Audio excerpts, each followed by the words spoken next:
da. Oh no.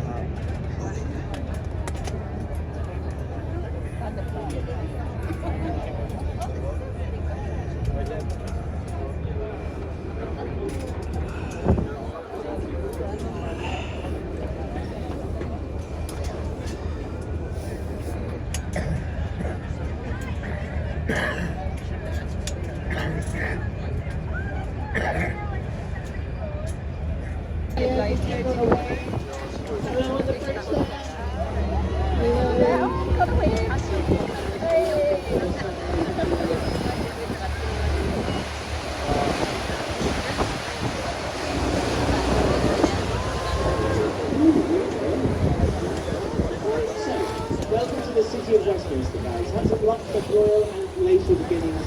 The largest palace in the United Kingdom. This right here is the New Palace of Westminster, called the New Palace because there was once an old palace. That was until 1834 when the Exchequer at the time, the man in charge of the money, decided to burn some wooden tally sticks underneath the floorboards of his office because it was leaking. He ended up burning the building to the ground. This one was designed by a man called Sir Charles Barry. It's built in a neo-Gothic style. Locally though, we call it the Houses of Parliament. That's because it's home to the government of the United Kingdom. Inside two debating chambers or two houses, we have the House of Commons. They are democratically elected officials voted in by citizens of the United Kingdom. And you have the House of Lords. They are appointed by the Parliament based on their wisdom. And we have a simple coloured system to keep these two.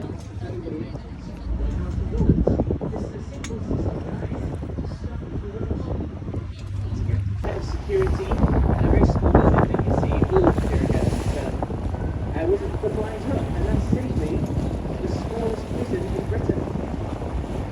One of the famous prisoners to spend the night in the Blind Hut, which now here on the left hand side there, was Guy Fawkes, the man who tried to build Parliament back in 1605. He was unfortunately captured and he was imprisoned inside the Blind Hut. Now he spent one night in there before being taken by boat on the very same journey we're taking today to the Tower of London. The only difference was he was executed at the end of his journey. We stopped doing that last week. HR weren't too happy with the volume of paperwork. Now, House of Parliament, guys. 3 distinct towers. This one towards the back of the boat with the singular flagpole there. That is the Victoria Tower. That is the largest tower of the 3.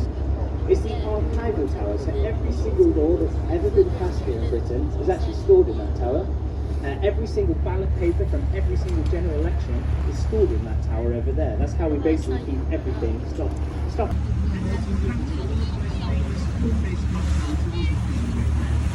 that right there is the Elizabeth Clock Tower. We call it the Elizabeth Clock Tower because it's named about Lion for you guys. TheLastMinute.com London Eye. Standing over there on the right hand side, the world's tallest cantilevered observation wheel, standing at 135 metres tall. Cantilevered is only supported on one side. All that's holding it up is those 2 metal beams going into the ground there. An observation wheel because, unlike a traditional Ferris wheel, the glass pods, the observation pods are on the outside of the structure. We do not use the F word on board, guys. This is not a Ferris wheel, it's an observation wheel. If you call it a Ferris wheel, I'll throw you off. 32 glass pods around the outside, that's 1 for each borough of London. However, we're very superstitious here in Britain, so between pod 12 and pod number 14, you will find pod number 33. I don't know why we put it there, but we did, very quirky. But we omitted pod number 13 for our more superstitious guests. Now, back in 1999, the UK government put on a competition to find London's new landmark in time for the millennium. The design for the London Eye was entered into that competition by Marks and Barfield Architects, and it came last place. Nobody liked it, except from British Airways, and at a cost of £85 million, had it built here on the embankment. It opened officially on March 8th in the year 2000, but it should have only been here for 5 years. But here we are, almost 25 years later. Now, why did we keep it? I'll tell you exactly why we kept it. In its first 6 months of operation, British Airways made back the £85 million and more. I will not tell you how much money it makes nowadays. You've all seen the ticket price. That's my favourite. Now, every New Year, the London Eye plays bands to compliment the London Eye with a big... the central one is the Hungerford Railway Bridge. That is the older Victorian Railway Bridge taking full railway traffic. important to remember that Waterloo Bridge, the Ladies' Bridge, is the only bridge ever in Britain, or London, sorry, to be completed on time and under budget. So make of that what you will, ladies, but I'm sure you can draw your own conclusions there. Up to your right hand side, finishing the South Bank Centre, that building there with the electronic blank screen, that right there is the Royal National Theatre. Named as the ugliest building in Britain by our very own King Charles III.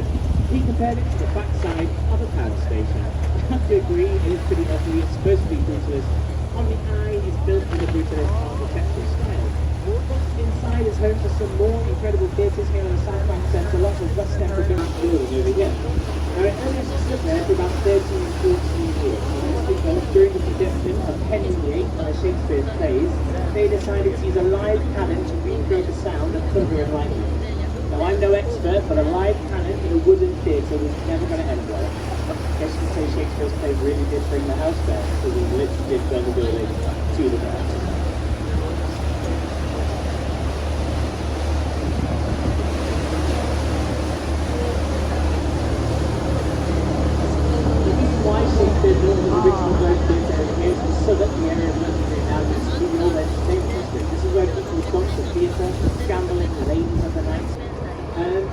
Also, it doesn't look like it, the world's tallest stone column. It only stands at 66 feet tall, but because it's not supported on any side around it, that's how it gets that height.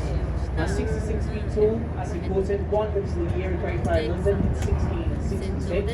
And also, if you were to lie it down, the tip of it would be Pudding Lane, which is where the Great Fire of London actually started.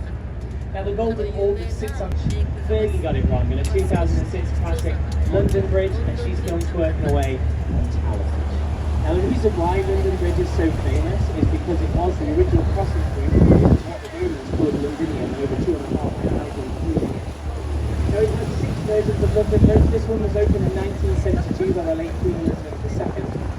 The first 5 had a much more exciting history. Now I'm sure you've all heard that nursery rhyme, London Bridge is falling down. Did it fall down? Yes it did, 3 times. That's why in the nursery rhyme you say it 3 times over. London Bridge is falling down, falling down, falling down. They were all built by the Romans, but they kept making them out of wood. The wood wasn't treated, it was dropped here in the river, causing the bridges to crash. Now the fourth, perhaps the most grand and gruesome of all, was medieval London Bridge. Now that was a city in itself. It would take you 2 hours to cross it, 7-storey buildings, heads on spikes. That one was destroyed during the Great Fire of London. Victorian London Bridge, well, I'll tell you about that on the way back, but you can actually still see Victorian London Bridge today. But now guys, I need you to really focus, really concentrate. It's hard to see there on your right hand side because it's even in market camouflage, I know.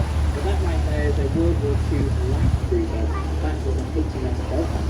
Built in the same docks as the Titanic, but this one had a much better career, thankfully.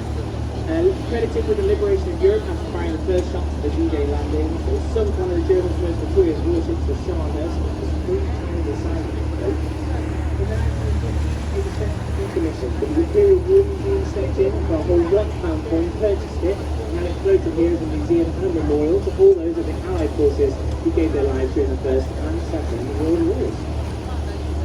I'd like to take this opportunity in the cruise to remind everyone here on the upper deck, please remain seated. I know you may be tempted to stand up, but it gets a little bit choppy. You get so many opportunities for pictures, plus the person behind you really doesn't want a picture of your back. There it is guys, in all its glory, Tower Bridge. Opened in 1894, it's a vascular bridge, taken from the French word for seesaw. That's because that centre span there opens up, it takes 61 seconds to do so, and in its heyday, it would have opened up more than 3,000 times every year. Nowadays though, unfortunately, we don't get a rise a week out of it. But if you do have a spare tool ship and some 24 hours, just give them a call, they'll open it up free of charge for you.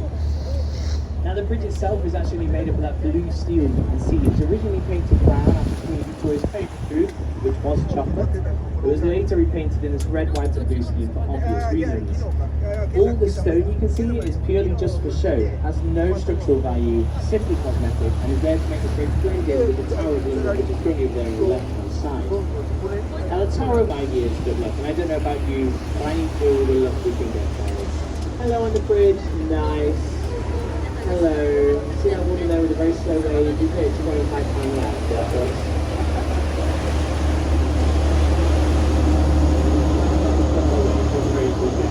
Welcome to the old port of London.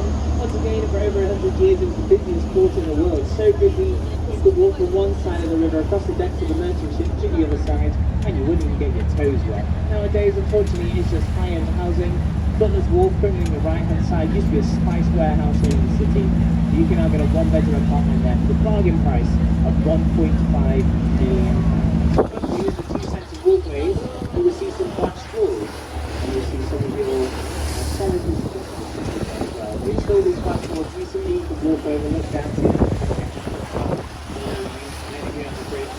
Look at the track, it says the way.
Butler's Wharf is a little bit bigger. The Shard, you get a one-bedroom apartment in the Shard, 14 minutes.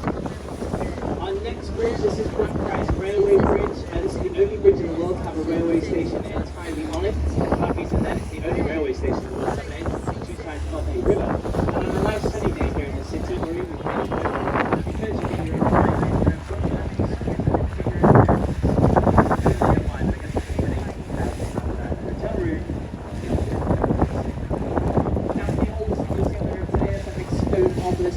Cleopatra's Needle, brought over to Britain on a boat called the Cleopatra.